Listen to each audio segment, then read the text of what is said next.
Folks, as always, our favorite legal segment. I want to welcome in Alan Dershowitz. He is obviously a Harvard law professor and the author of a fantastic new book on cancel culture and the famous host of The Dersh Show. This is his book, The Case Against News Censorship, Protecting Free Speech from Big Tech, Progressives, and Universities. So before I get to what is going on now with this eviction ban, which I do want to cover, there was an interesting report that came out that I was reading. John Gizzi reports that Tish James wants to run for governor. We always knew that this was going to be a thing, and this is part of what we think here, or at least I think, that she may have been so hard on Andrew Cuomo. What is your take on this situation of her running for governor? Does this put her in any type of legal predicament for ousting him?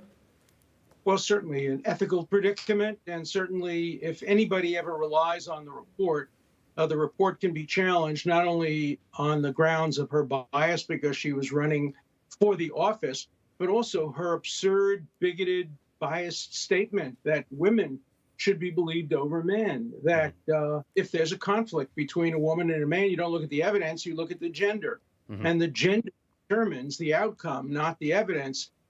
She would be a terrible candidate in New York, and I would hope that she would be disqualified morally, ethically, for having played such an important role in ousting the governor and creating the vacancy that she's trying to fill. Yeah. I mean, that is a big problem, and a lot of people are seeing this. Look, he just resigned for, obviously sexual harassment, but corruption. I mean, that is a corrupt thing to do, using your power to push over there, and then you just have another lead-in with another corrupt candidate. I mean, you'd think that New York might actually wake up to this. But I do want to get to this 6-3 decision. All the liberal justices dissented on the eviction plan. So this means that, like, if you are facing eviction, you haven't had the revenue from COVID, nobody could evict you from your residence or your place of business and things like this. The court lifted this ban, says, look, this is private property. You got to allow landlords to evict them. And the CDC has come back and says, no, you can't do that. What do you take about this on a legal aspect? Well, first, the CDC should have nothing to say about this. This is a purely legal economic decision, and it has nothing to do with health. It's not within their jurisdiction. I think there are two issues. Number one, does the president have the authority, the executive have the authority to change the law without legislative input? And second, whoever changes that law, is it a taking? Under the Fifth Amendment to the Constitution. There's no such thing as a free lunch.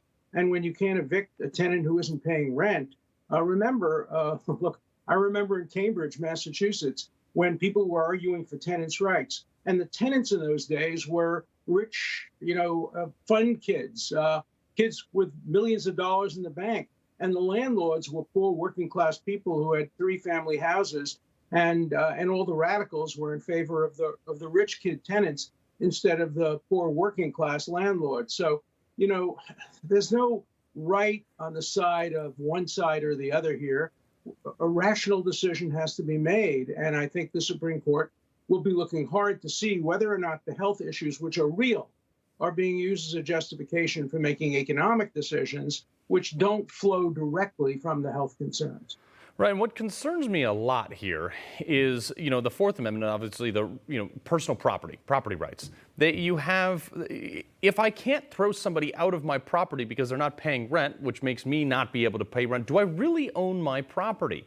And I think that's the question here. From a constitutional thing, does anybody have the authority, like you said, the president even, to say, no, you can't evict them?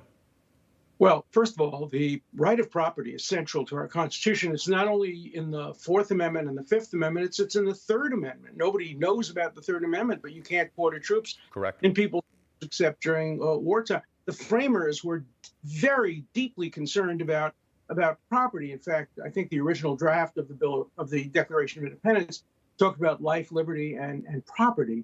And property was central to the concerns of the framers. Whether socialists agree with that or not is a different matter. The Constitution stands on its own legs. And if you permanently deprive people of charging rent for their houses, that really does constitute a taking. And I think the Supreme Court would rule that the government has to at least pay fair compensation. The landlord shouldn't be suffering the burden of this. It should be spread around everybody through taxation rather than focusing on landlords, some of whom, as I say, are working class people who use their homes and rentals as a way of making ends meet. Right.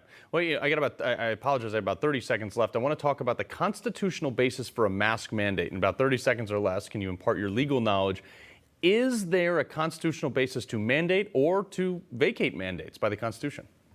I think there is a constitutional basis for mandating masks if the legislature so rules and if they decide that the police power and public health outweighs the inconvenience of wearing a mask. Remember, a mask is different than a vaccine. A vaccine can be dangerous. People can have strong objections on medical grounds to a vaccine. Masks, I've heard medical arguments, but basically it's an inconvenience. And I think the courts will rule and should rule that if there is a public health need, it outweighs the inconvenience of wearing a mask or socially distancing. I'm actually writing a book on this now, looking at all the issues involving mandates and kind of creating a calibrated approach that the vaccine is the hardest, the mask is the easiest, and we'll see what the courts say. We will see. Alan Dershowitz, appreciate you joining us, sir. Thank you. By the way, if you have a question, a legal question for Alan Dershowitz, email us and we will ask the professor on here on the program. If you have one, email us at askdersh@newsmax.com. We have that right down there at the bottom of the screen. Hey, I'm Rob Finnerty. Thanks for watching. If you enjoyed this video, please join the conversation in the comments below. Don't forget to subscribe, too. Hit the bell icon to be alerted to breaking news. And remember, there's a whole lot more on Newsmax TV, America's fastest growing cable news network. Newsmax TV, we're real news for real people.